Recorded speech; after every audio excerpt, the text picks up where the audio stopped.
This week it helps us to begin our conversation about making sense of the Bible. And the guide or resource for that, Adam Hamilton wrote a book by the same title, Making Sense of the Bible. And so much of the content is something that I've been wrestling with and deciding how I might present the topics that he lifts up in that book, Making Sense of the Bible.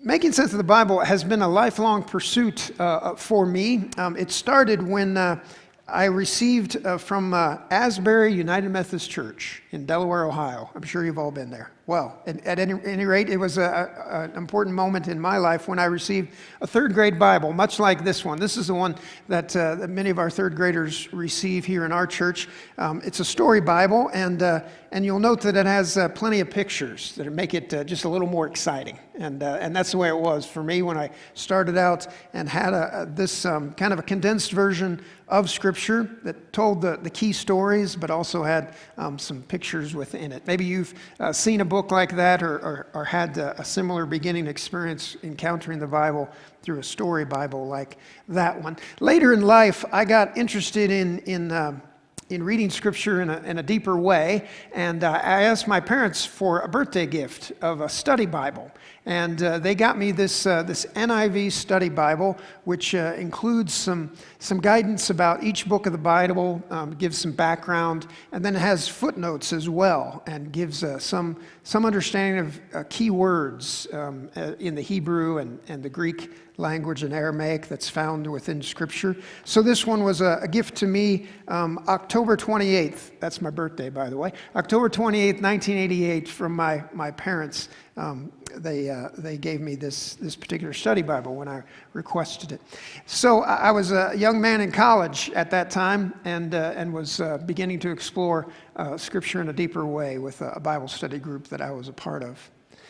Not long after that, I got involved with a study that made a huge impact on me on understanding the Bible, and it's this study called Disciple Bible Study. I know that's been something that's been offered here over the years in different ways, and so this was just a diving deep into understanding Scripture in a deeper way through the Disciple Bible Study. You read about 80% of the Bible when you're a part of this study, and there's 34 weeks, so it's a pretty intensive period of time that you're a part of this particular study. I commend it to you as a way of really digging deeper into Scripture. To do so in a Bible study group is a great way to make sense of what Scripture is all about. But then for me, my journey took me to seminary and preparing to become a pastor. And in that time, one of the first books I read that really has helped me understand reading in general was a book by the title, How to Read a Book. I mean, you can't get more fundamental than that, right? How to read a book was the topic of the book, and I still have it on my shelf. And I looked at it this past week just to remind myself, what was that class about that I read this book on, how to read a book? One of the first topics in that book is about active reading, is the reference they put to it, to be an active reader. And one of the suggestions is that it doesn't require much of us to necessarily read, but there is something to active reading that makes it a bit more. So the book suggests an interesting analogy that there are or should not be any passive readers. There's no such thing really as a passive reader where you just receive what you're reading on the page. Reading and listening are thought to be something that helps us kind of receive information, right? So that's what reading is for. We learn to read, and then we read to learn. And that kind of happens around 3rd, 4th grade that you start to do that. You start to read to learn. And so it's when we begin to read to learn that we have to realize what kind of a reader we are, that we're not passively reading, but we are engaged in the receiving of the reading. The book goes on to make an analogy that I think is very helpful. It says that reading is like being a catcher in a baseball game. Have you considered the image of a catcher and what they're doing? They're catching the ball. Now, that may seem like, well, if you got a good pitcher, that's a pretty easy thing, right? It is right there. Boom, he's got it. But when you consider a catcher and all that goes into catching, if you've got a kid that's ADHD, one of those kind of kids, make him a catcher. They'll love the game because there's so much going on when you're behind the plate. You've got to be aware and know everything that's going on in front of you. Be a catcher if you're really wondering what it's like to be in part of the game. The art of catching is a skill. It's something that you have to be able to catch a variety of pitches. There's a fastball, there's a curveball, there's the change-ups and the knucklers. Don't ever want to catch one from one of those knuckleball throwers, a wild pitch. Similarly, the art of reading takes skill, catching every sort of communication as well as possible. And believe me, in the third grade, my reading the Bible was quite different than what it was when I was in my 20s, right? These two different types of storytelling are different, and I receive them differently at different stages in my life. I continue to make sense of what I read, and so it is with Scripture. We continue to make sense based on our skill at being able to receive it and to break it down. Now, there's a point where this analogy kind of breaks down for me because in baseball, it always seems to me that the baseball should be catchable. It's always intact, right? I mean, the cover doesn't come off. When it comes to Scripture, I don't know that that's always the case. The object that is coming to us is more like water than it is like a baseball. It's like catching water. How am I going to catch that? How do I receive it? How do I understand it? It's a different and more complex matter, what's coming at us from Scripture. Making sense of that kind of reading is complex.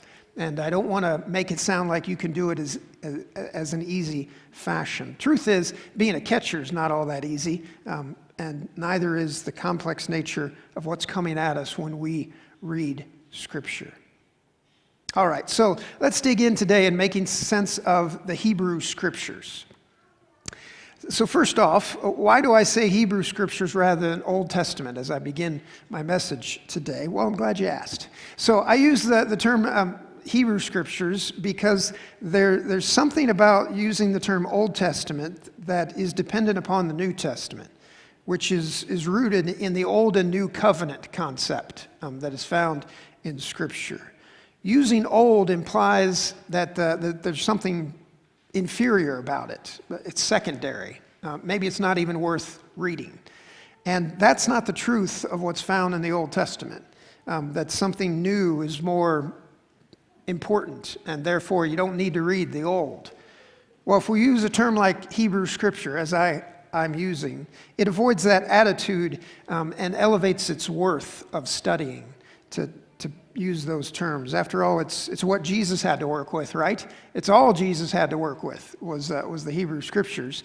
And if it was good enough for Jesus, it should be something we take some time to encounter as well. Now, I'm not a stickler about this. I use Old Testament. It's not a major deal. But by using the term Hebrew Scriptures, I'm trying to just make a sense that it's worthy of our attention. That it has value and that we should dig into it.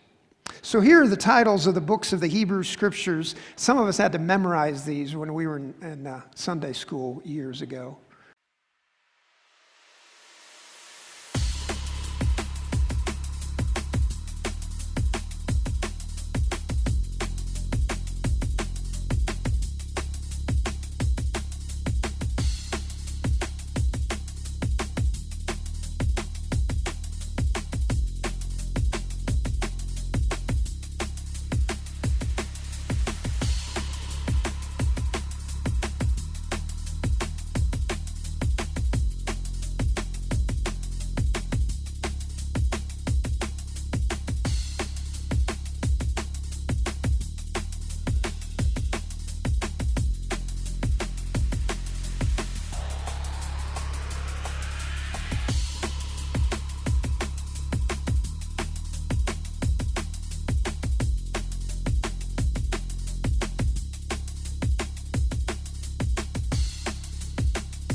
Books of the Hebrew Scriptures, and I appreciate Chris Congdon putting that together for us to just get those names and ideas in front of us as a way of understanding what we are trying to make sense of when we look at the Hebrew Scriptures. The best description of the Bible is a collection of writings. It's like a library.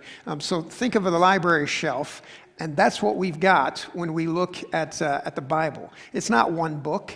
It's a collection of writings, and it has a variety of different kinds of writings within Scripture. That's true of both the Hebrew Scriptures and the New Testament. In either case, there are different things that we're having to understand, whether it's a letter, whether it's a history, whether it's poetry or wisdom, literature. We read those differently, and so we bring kind of a different nuance to understanding some things.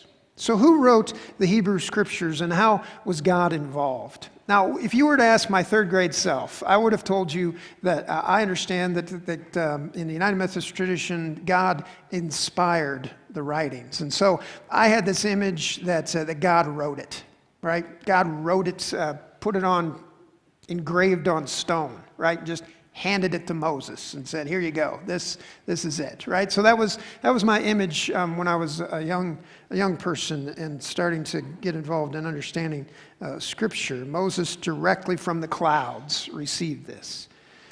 But I had a Bible teacher suggest to me when I was older that may have been true of the Ten Commandments, because there is a story about that Moses received those from God on stone tablets. But this Bible teacher said that's not really likely that all of Scripture was written on stone tablets. You can't carry that kind of thing around, right? So it would be mammoth if you had all the writings that we just saw depicted there in that video.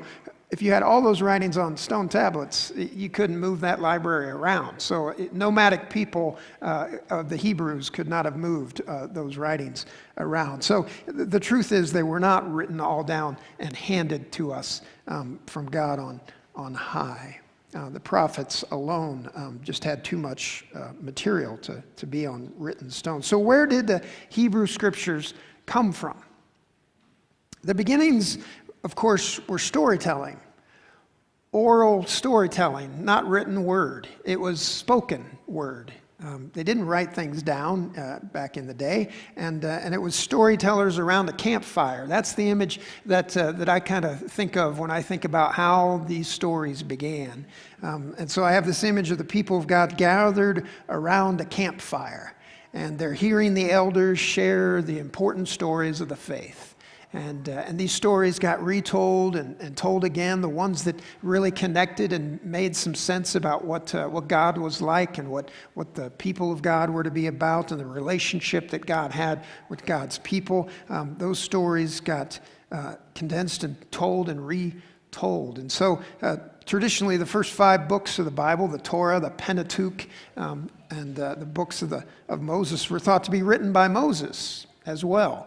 That those first 5 were the works of Moses. But advanced readers of the Bible and Bible teachers have put that into question. The books don't claim themselves that they were written by Moses when you read them closely, so they weren't written by Moses. And often the Scriptures themselves speak of Moses in the third person. And further clues tell us that Moses didn't even write these, like in Numbers. Chapter 12, verse 3, it says, "Now the man Moses was very humble, more so than anyone else." Does a humble man say that he's the most humble? That's not likely. So, right, this is third person. Moses is not writing down all of these stories. Further, the last 8 verses of Deuteronomy describe Moses' death. It's a bit hard to describe your own death if you're the one who's dying, right? So it's not likely that Moses wrote all of the 5 books of the Pentateuch. That's just not something that we should consider. No, portions were written by Moses, and there are points within those 5 books of the Bible initially that tell the story of that Moses was the one that told these stories, that shared these stories with others. Around the campfire, you might say, he was sharing those stories of his encounter with God. But those first 5 books of Moses are rightly called the books of Moses because they are primarily about Moses and about the encounter with God that Moses had and the important leadership he was a central figure as. So does that take something away from the Bible to find out that Moses didn't write the first 5 books of the Bible? And even though my 3rd grade self was understood it that way, does that mean it's no longer valid? I don't think so. If anything, it adds some clarity. It adds some depth to what is here in Scripture when we clarify that the important stories were passed down from generation to generation. They were spoken and told around the campfires, and they convey a deep truth that's worth passing on and giving to generations even to today. So the books of Moses are a powerful retelling of the biblical ancestors' encounter of salvation with God. The story of the Hebrew people, the departure from slavery. All of these are important stories to pass on to the children, to the next generation. So I've been thinking about I only get about 20 minutes of your time on a Sunday morning. So what am I going to actually dig into here that helps us make sense of Scripture? And I think there are key things that kind of help us understand the rest of the Hebrew Scriptures when we know just a little bit of the content of where things are going and why we might be interested in what's being told in the Hebrew Scriptures. So first of all, I'd say that the salvation story is important to note. The departure from slavery in particular is an important narrative in the retelling of Scripture. And the simplest way I know to tell that is that you were slaves to Pharaoh in Egypt. You were slaves. But God set you free from slavery. Now don't go back to Egypt. There it is. That's the narrative. Over and over again, you'll find that within the Hebrew Scriptures. That three-set kind of notion that you were slaves in Egypt. Don't forget that was a part of your ancestry. God has set you free from that slavery, and don't go back to Egypt. You now need to live in covenant with God and creation and with one another. The Exodus story, it's foundational for making sense of what the Hebrew Scriptures are addressing. It can be the central thing to our own salvation story with God as well, when we follow that same pattern of understanding. The Israelites were freed by God from captivity in Egypt. They had seen the abundance of God's power in overcoming Pharaoh. They were invited into freedom, and God's power, again, was revealed to the Hebrews. But they became a grumbling people. And that too reveals something about our own story. The people found themselves at a place with no food. They're out in the desert. They've been invited into freedom, and the freedom doesn't look all that good. And so it's not unheard of to start grumbling when your belly's not full, right? And so it is with the Hebrew people. What seems typical of us, you and I, we begin to kind of lash out at God about the fact that things aren't going the way we expected them to. And then, as would be typical, they start to blame the leadership. So they go after Moses. You got to provide a fix here, Moses. You're supposed to be leading us into freedom, and here we are in the wilderness. Why did you bring us out here? It would have been better to go back to Egypt. At least we had some 3 square meals around the flesh pots, and maybe we had to work hard, but we knew where our next meal was coming from. What gives? Why did you bring us out here, only to put us in this wilderness? Often you and I, we live as if God's abundance is not apparent to us. It's scarcity. And that's another notion that seems to present itself within the Hebrew Scriptures as well. We focus on the scarcity and not on the abundance that God can offer. Sometimes we speak about more is better, but the reality is enough is best. So like the Israelites in the wilderness, complaints become our companion. And those who truly experience scarcity are overshadowed by those who truly live in abundance but live with a myth that there is not enough. You and I are set free through God, and we have no need to return to the way of slavery, to a dominant power like a Pharaoh, but instead live in covenant relationship with God and God's good creation with one another. So there's another foundational story that I think this historical event is central to the writings of the Hebrew people, and it's central to making sense of Scripture in general. It's an event that looms large in shaping these Old Testament writings. It's the destruction of Jerusalem. That occurred, some scholars say, in 587. Others say 586. I was taught 586. 586 years before the time of Jesus, there was a destruction moment where the Babylonians overtook the Hebrew people. And here's the quickest way that I can help you understand this, and Adam Hamilton brings this up in his book. Put yourself in the shoes of remembering the tragedy that was September 11, 2001. That's what the Hebrew people understood 586 to be.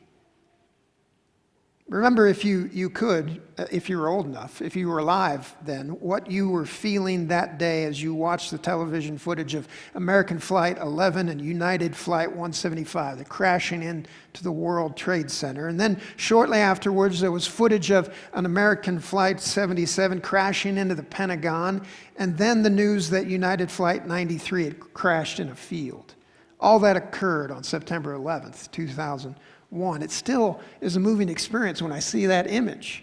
When I see that image, I go back to that day and how everything just kind of stood still because of what happened that day. Here's what I wrote in my prayer journal that day on Wednesday, the day after. On Wednesday, September 12, I wrote this: Tuesday, life changed. Tuesday was uncertain. Tuesday, anger was violent. Tuesday brought fear for the future of our child. Tuesday, evil struck out. Tuesday, things changed. That's how I felt on September 12.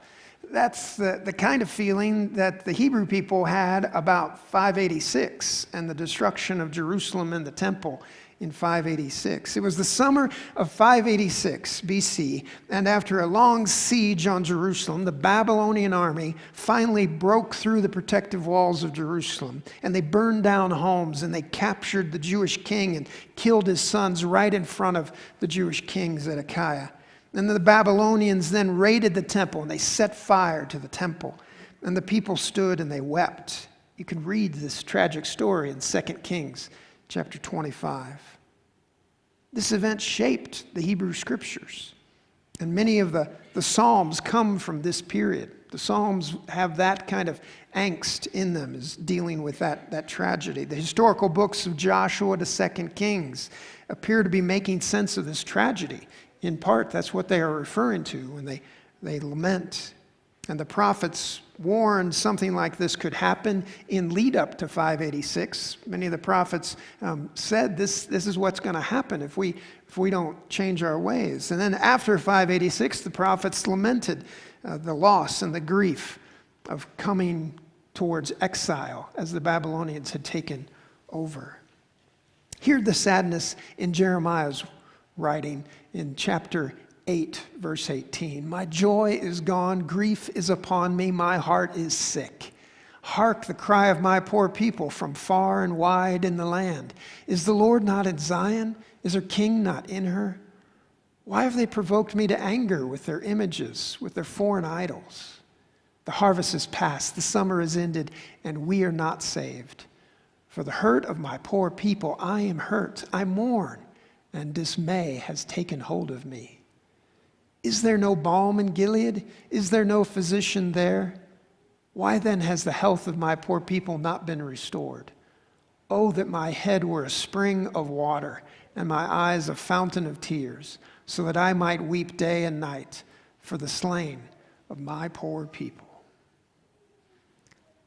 See how this is much more understandable because you know of the events of 586? This is what Jeremiah is speaking of, why his heart is pouring out about such things.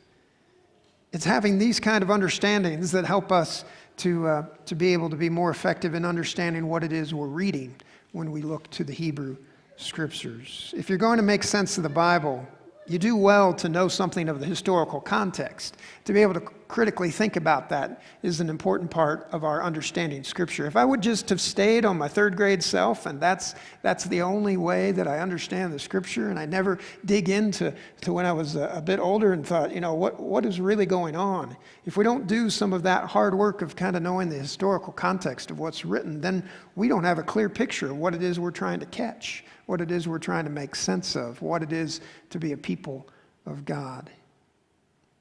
So with all of this in mind, let's come back to that beginning question that I have. What are the Hebrew Scriptures? Well, it's not a reading that you catch easily, like an owner's manual. Now, I tried to read an owner's manual of a new vehicle recently. It was not that easy, but you get my drift. The owner's manual is supposed to be a little bit more straightforward. You can understand it.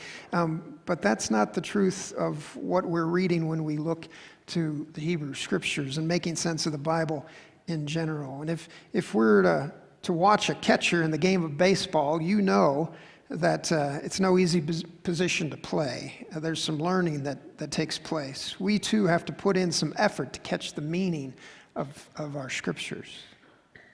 For it's the story of the Hebrew people and their faith in God. It's also a story about their God and God's will and purpose for the covenant people who are striving to be a people of God. It doesn't read like a book that was dictated by God. It reads like a diverse set of writings in a library. There's short stories, and there's law codes, there's court histories, and there's poetry and prophetic warnings and promises written by people who were reflecting upon the story of their life in light of what they were experiencing. This is their faithful response to God. In reading the Hebrew people's story, we find our own story too. And in so doing, we hear God speaking to us through these stories and through this retelling of their faithfulness. Friends, may we continue to make sense of this glorious gift to our community of faith, that we might more fully understand what it is to be a people of God and how to walk in the way of Christ. So be it, and may it be so.